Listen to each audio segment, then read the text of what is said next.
So, if you noticed a few videos are missing suddenly this week, I am quickly learning that renting has been the most difficult thing I've had to do as an adult, and that's all I'm going to say about that right now. Additionally, we're back here and the garden is just absolutely dead. Now, we're still selling this house, but we're selling it to someone that we know and love very well, and so we'll still be able to garden here and be here for a long period of time helping them garden, and that's really exciting. So all of these flowers in here have died. If you look back to videos from early spring, this bed was absolutely gorgeous, and now they've all gone to seed. So while I don't have time today, next weekend when I come down, all the seeds from this garden will be harvested off these flowers. And then one thing that I really wanted to show is that even though we've been in a drought and we haven't been here to water, there are grapes on this vine. Now this is the front. Oh, that had ants all over it. Trying to get them off my hand. And they do attract ants apparently. But this grapevine hasn't even been trellised. It's been allowed to grow on the ground, and it's actually gotten pretty wild. But these are going to be bigger. They have really thick skins, and they do get much larger. But because they have not been watered, they're pretty well concentrated, and they cause your throat to be a little bit itchy, not because they're not edible, just because the juices are really concentrated still. And so these are not quite ready. You can see they're a little more purple, but then if you look down here, I'll lift up the vine, the grapes are a lot darker, and those are more ready. And I actually ate some of them. They're extremely sweet. So this is what the vine will do, laying down like this in the bed, not being watered. I can't wait to see what it does when it gets trellised up and is well taken care of. I know the new owners are going to absolutely adore this grapevine, and I'm so proud of it because I grew it from a little tiny baby vine for a couple of years, waiting and waiting for it to finally produce, and it has. And it's actually taking over all this bed because it's on the ground, and it's a fry cross muscadine, and so it will produce for a long time and will get really big. So I'm really excited. This thing will give grapes for literally decades to come. You can see where the tallow trees are kind of taken over because we haven't been here. It's amazing how different the garden looks when no one's there to take care of it.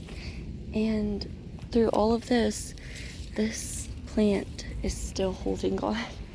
I can't even remember how many seasons we've grown these, how many videos I've made about this fennel, and it is growing on and on, even though it's bolting in this awful summer heat and the severe drought to where the city has made it. We can't water at all at this point.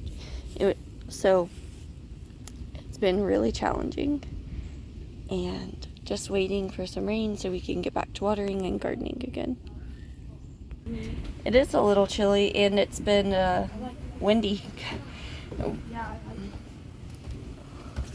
it won't stay like that forever. No, it won't. So up there, it's been extremely hot, like 110 degree weather. It's been 103 plus degrees at midnight, but then we come back on the Gulf and it's much cooler, and there's an amazing breeze. It's in the 80s right now. So this is the inside of the grape, and these are the grape seeds. You can see. I'll eat one. They're pretty. I can eat one. Go ahead. They're pretty big seeds. So these grapes are actually intended to get bigger. They have really thick skin, and so these would last a lot longer. They're actually pretty good. The problem is the juices are so concentrated from not being watered, and they're probably a little underripe. So they do make your throat feel a little itchy. Can you smell, like, I can smell the sweetness of the grapes still on my hands. Can you? No. No. I don't smell any grapes. These are grapes, Sam. Can I have one? But No. you did burst it open.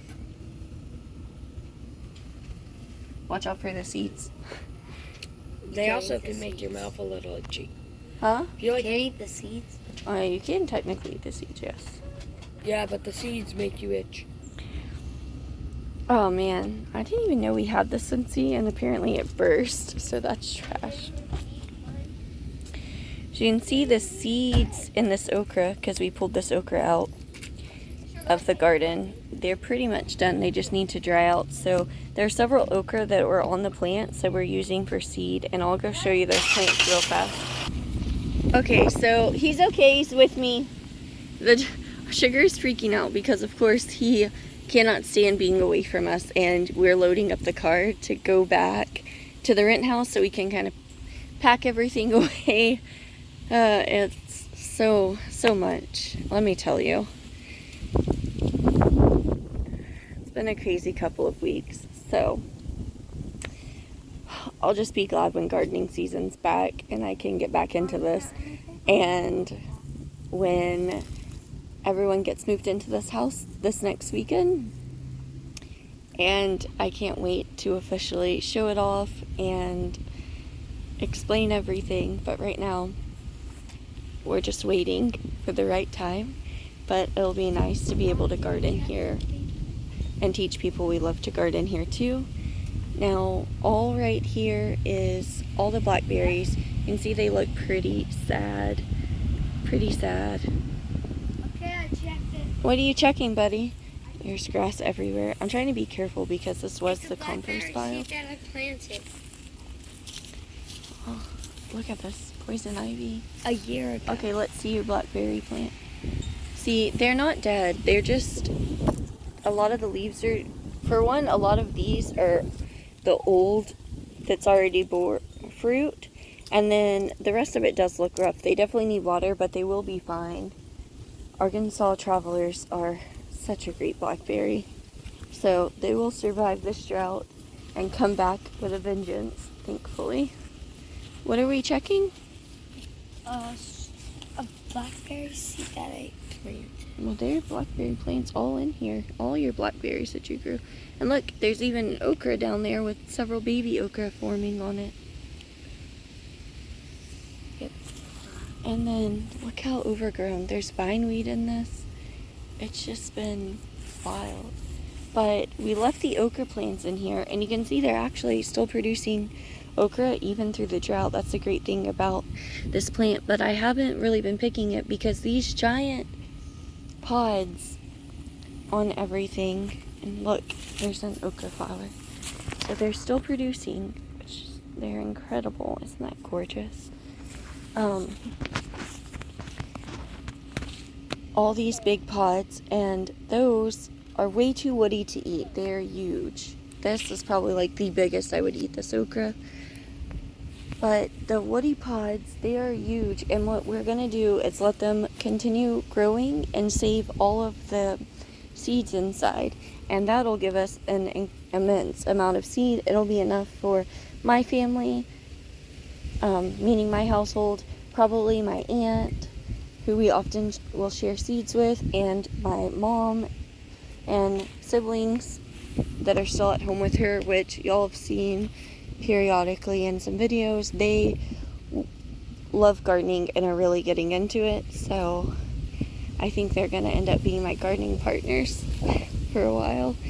And it's really nice because we thought we would end up putting the kids back in school, public school, but instead I am pursuing my master's in education and continuing to homeschool them. And so my siblings, my 3 younger siblings and my kids basically are kind of like their own little miniature co-op in addition to the actual co-op. So it's really nice to be able to learn with them and them get to be so close. That is awesome. So I think teaching gardening is going to be a big thing this year for all of the kids. And so these are the okra. You can see they look sad. They do not look lush and pretty. We have not been taking care of them. you can see that the leaves are starting to come back down from the bottom. So they're still doing pretty well. They're recovering from the immense heat, which the heat would be fine if we had taken care of them, but we had not watered them at all. There has been no water down here. And so it's been rough. But you can see where we had put this fresh mound and how it's not been weeded. So we'll probably lay something on this after we pull the okra out later when we prepare this for the fall garden. I'm not sure exactly what we're going to grow here. Maybe some carrots because I have an insane amount of carrots. That would make sense. And then all of this right here where the cucumbers were. I don't know if we'll plant cucumbers again, but I'll find out for sure. And the fig plant somehow made it through, even being surrounded by grass. That is incredible. So everything else is a bit of a mess. We have to clean up where the compost bin was. But other than that, I'm still so excited. You know, the apple tree and the peach tree are actually doing pretty well, which is amazing. But everything's so overgrown.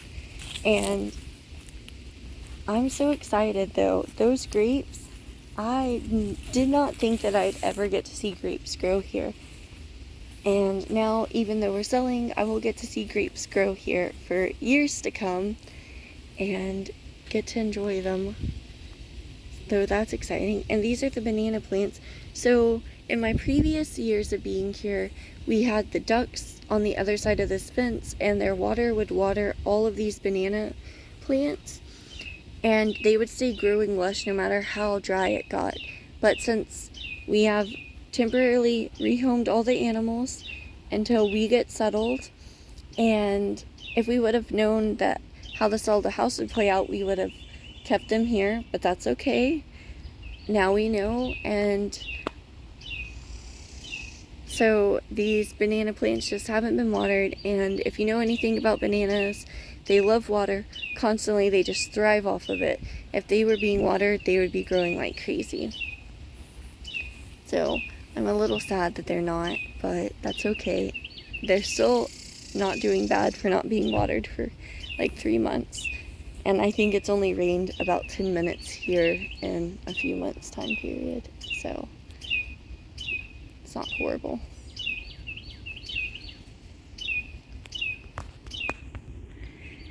So this is kind of how everything is. This is the plan.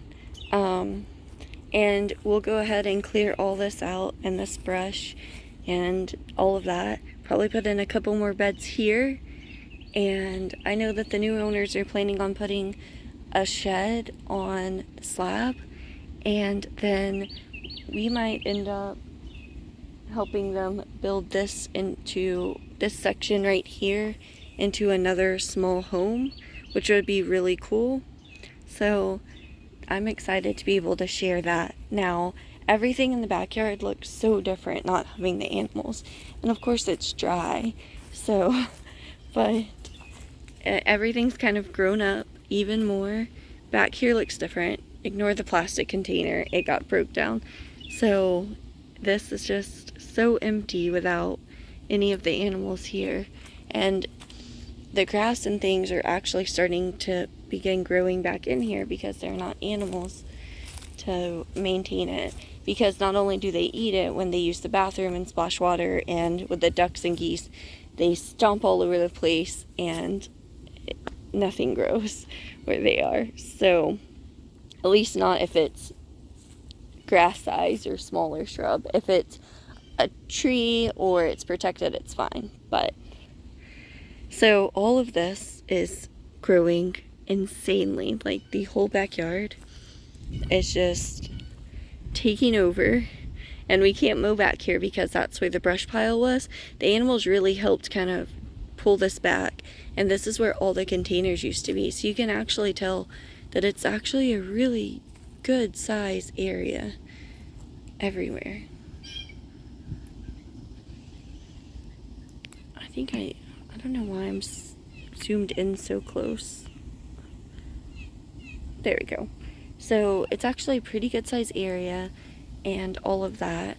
So if they can complete the fencing, they should have a good sized area. And I think the plan they said was to let their dogs just kind of play out here for now until they get other animals, because they're inside dogs, but one is a puppy and she needs a place to play during the day and run around safely. So the idea is just to let her out in here for a little bit while she's going potty.